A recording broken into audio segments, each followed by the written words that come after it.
लेकिन जैसे अतर मिनल्ला ना सुप्रीम कोर्ट के जज हैं पाकिस्तान के, और वो न्यूयॉर्क की एक छोटी सी सिटी बार से खिताब करने अमेरिका गए हुए हैं।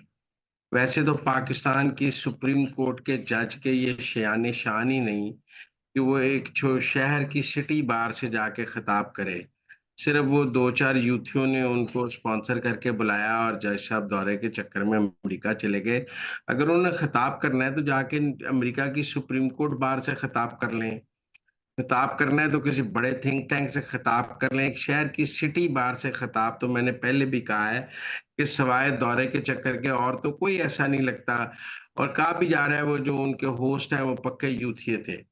बहरहाल कतई नजर इसके कि हमारे सुप्रीम कोर्ट के जजेस को इस तरह के बैरूनी दौरे कबूल करने चाहिए और क्या ये मिसकॉन्डक्ट है, या ये भी मेरा मतलब है जुडिशल एक्टिविज्म है कि आप पाकिस्तान की सियासत के बारे में जाकर न्यूयॉर्क की सिटी बार से खिताब करें। मतलब न्यूयॉर्क की सिटी बार से आपने खिताब करना है तो जाके अमेरिका के जुडिशल सिस्टम पर और पाकिस्तान के जुडिशल सिस्टम के तकाबली जायजे पे बात कर लें।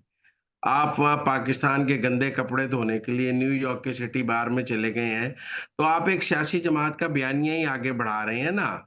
जो काम शहबाज गिल कर रहा है, जो काम जुल्फी बुखारी कर रहा है, जो मोहित पीरजादा कर रहा है, वही अतर मिनिल्ला करने अमेरिका पहुंच गए। अब आप बताएं, हम मुझे शहबाज गिल, मोहित पीरजादा और जुल्फी बुखारी जो चलो पीटीआई के एक्टिविस्ट हैं, तो अतर मिनिल्ला साहब भी एक्टिविस्ट हैं जो उन्हीं का नैरेटिव लेकर वो वहां पहुंच गए और वो उस नैरेटिव को बयान करने के लिए न्यूयॉर्क की सिटी बार में पहुंच गए। जैसे ये दो चार साफी खरीदे हुए हैं आजकल, जो अमेरिकी स्टेट डिपार्टमेंट की जो प्रेस कॉन्फ्रेंस है उसमें से पीटीआई का सवाल करते हैं, फलस्तीन का सवाल नहीं करते, कश्मीर का सवाल नहीं करते, तो पाकिस्तान की और अमेरिका के ताल्लुकात पर बात नहीं करते। और इमरान खान तरीके इंसाफ पर सवाल करते हैं क्योंकि इसके पैसे मिले होते हैं। तो अगर तो इस कैंपेन का हिस्सा है अतर मनीला साहब, तो मैं कुछ ज्यादा नहीं कहना चाहता। लेकिन अफसोस का मुकाम है कि सुप्रीम कोर्ट के जजेस ये काम करें। सुप्रीम कोर्ट के जजेस के शयान शान ही नहीं है कि वो मेरा मतलब है किसी मुल्क की छोटी सी सिटी बार से खिताब करने के लिए पहुंच जाए। ये उनका लेवल नहीं है और ये उनके कॉन्डक्ट के मुताबिक भी नहीं है। और उस बैरून मुल्क उस मुल्क की सिटी बार में जाकर पाकिस्तान के गंदे कपड़े वहां पर धोएं, ये भी कोई इतनी कोई समझदारी और कोई उनके शयान शान बात नहीं है। अब जहाँ तक उन्होंने बात की, उन्होंने कहा मार्शल लॉ का खतरा था, एआरवाई पे खबरें चल रही थी, मैंने पजामा पहना हुआ था। वैसे तो अतर मनीला साहब मार्शल लॉ में नौकरी हासिल करते रहे हैं मुशर्रफ की, और कितने बड़े जमहूरियत पसंद हैं। हमें पता है जो मुशर्रफ का मुलाजिम रहा है वो हमें मार्शल लॉ की खामियां बताएगा और वो बताएगा कि वो इस मुल्क में मार्शल लॉ रोकेगा।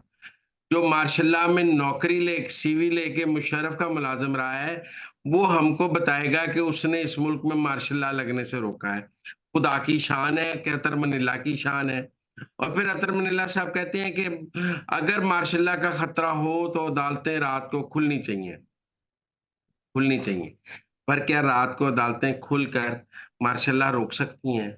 जब फौज सड़कों पर निकल आती है और मार्शल लॉ का टेक ओवर करती है, तो फिर जज घर से नहीं निकल सकते, फिर वो अदालत तक नहीं पहुंच सकते, फिर कोई नहीं पहुंच सकता, फिर जजों के घरों के आगे फौज खड़ी होती है। लिहाजा लोगों को ये धोखा ना दें कि हम तो जी मार्शल लॉ के खौफ से निकले थे। आपको बाजवा ने कहा अदालतें खोलें रात को, क्योंकि इमरान खान अदम एतमाद पर वोटिंग नहीं करा रहा था। आप बाजवा के कहने पर रात को अदालतें खोली, उमर अताब बंदियाल ने भी और अतर मनीला ने भी। बाजवा के इमरान खान एक दफा आइन तोड़ चुका था और उस आइन तोड़ने को सुप्रीम कोर्ट ने कहा कि आइन टूटा है और कहा कि अदम एतमाद पर वोटिंग कराए। इमरान खान दोबारा वोटिंग कराने के लिए तैयार नहीं था, रात के 12 बज गए थे और वो नहीं वोटिंग करा रहा था। वो कह रहा था मैं नहीं कराता वोटिंग, जाओ जो मर्जी कर लो, मैं किसी आइन को नहीं मानता, मैं कुछ नहीं मानता। उस मौके पर फौज ने इन जजों को कहा जाके अदालतें खोलें और एक कैदी वैन असेंबली के बाहर भेजी। डर के इमरान खान ने भी और असद कैसर ने भी और कासिम सूरी ने वोटिंग करा दी। और क्या हुआ? ये सब बाजवा के और उसके इशारों पर नाच रहे थे उस वक्त डीजीआई के कि नदीम अंजुम के, क्योंकि अदम एतमाद पर वोटिंग इमरान खान नहीं करा रहा था।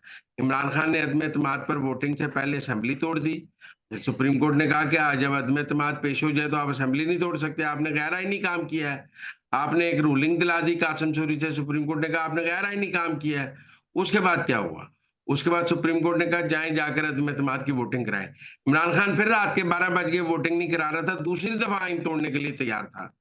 जब दूसरी दफा आइन तोड़ने के लिए तैयार था, सब बेबस थे कि मुल्क में बार बार आइन टूट रहा है। एक कैदी की वैन भेजी, रात को अदालतें खोली, इमरान खान ने वोटिंग करा दी। उसमें मार्शल लॉ का क्या खतरा था? अगर कोई मुल्क में मार्शल लॉ का खतरा था तो फिर आपको उस वक्त इमरान खान को हथकड़ी लगवा देनी चाहिए थी, क्योंकि वो मार्शल लॉ का खतरा तो इस वजह से था कि इमरान खान इस मुल्क के आइन को मानने के लिए तैयार ही नहीं था। ऑपोजिशन ने अदम एतमाद पेश की, वो अदम एतमाद पर वोटिंग नहीं कराने को तैयार था। उसके बाद उस ऑपोजिशन सुप्रीम कोर्ट गई, सुप्रीम कोर्ट ने कहा अदम एतमाद पर वोटिंग कराएं, वो फिर कराने को तैयार नहीं था। वो इस मुल्क के किसी आइन, किसी कानून को मानने को तैयार नहीं था। वो कहता मैंने इक़्तिदार पे कब्जा किया हुआ है। उस वक़्त क्या हाल था? उस वक़्त हाल ये था कि इन्होंने एक कैदी वैन भेजी, बाजवा साहब ने कहा कि जाके असेंबली के बाहर खड़ी कर दें। इनको कहा आप सबको गिरफ्तार कर लेंगे। बंदियाल को और अतर मनिल्ला को कहा अदालतें खोलो, चलो इनके वारंट जारी करो। ये और 5 मिनट में अदम एतमाद पर वोटिंग हो गई और ये